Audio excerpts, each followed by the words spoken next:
Hi,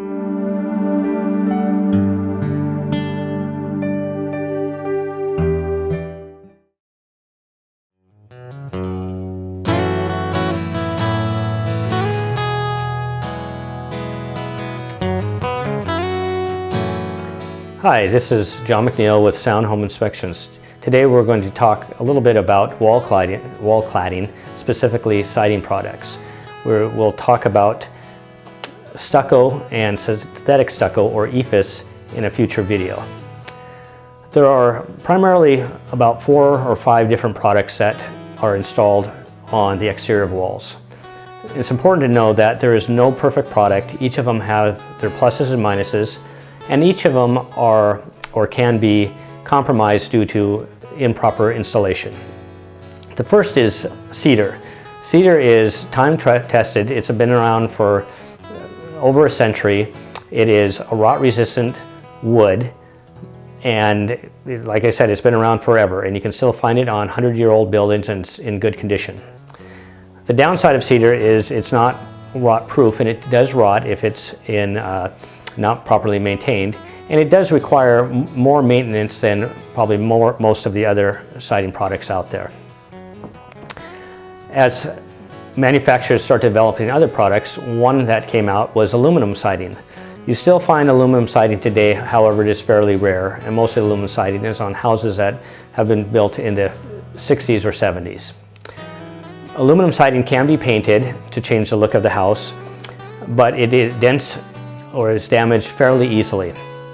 It's also hard to do remodels or window replacement and match it up so it looks like a uniform product. One of the issues with installation of aluminum siding is it's typically not sealed with caulk, but requires water to be channeled away, and so if this is not installed properly, you can get water behind the siding, which can cause damage to the framing of the structure.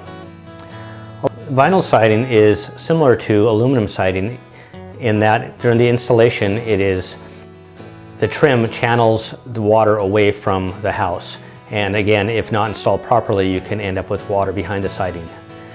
Another somewhat common installation problem with vinyl siding is using the wrong fasteners. It should be fastened with roofing nails and that are not tightly secured so that the siding can expand and contract and not buckle on the walls. The advantages of vinyl siding is it doesn't have to be painted and is very low maintenance. It does not rot or deteriorate. However, at times when it ages, usually over 20 years, it can become brittle and crack at that time.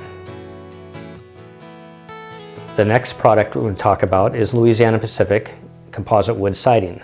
There are other brands of composite wood siding, but Louisiana-Pacific is by far the largest manufacturer of that. The first version they had was called Interseal, and it was very susceptible to water damage. There was a class action lawsuit, and much of the Interseal siding has been replaced.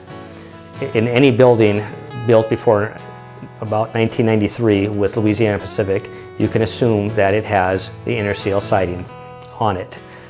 The class action lawsuit has expired, and there is no longer funds available to reside or repair failed Interseal siding. In about 1997, Louisiana-Pacific came out with a new product called SmartSide. And what they did is they took every chip or wafer of wood that was being used for the composite wood siding, and they sealed it with zinc borate, which then prevents the water damage that was really prevalent with the initial Interseal siding. I was not able to come up with any significant issues with the newer SmartSide Louisiana-Pacific siding in my research.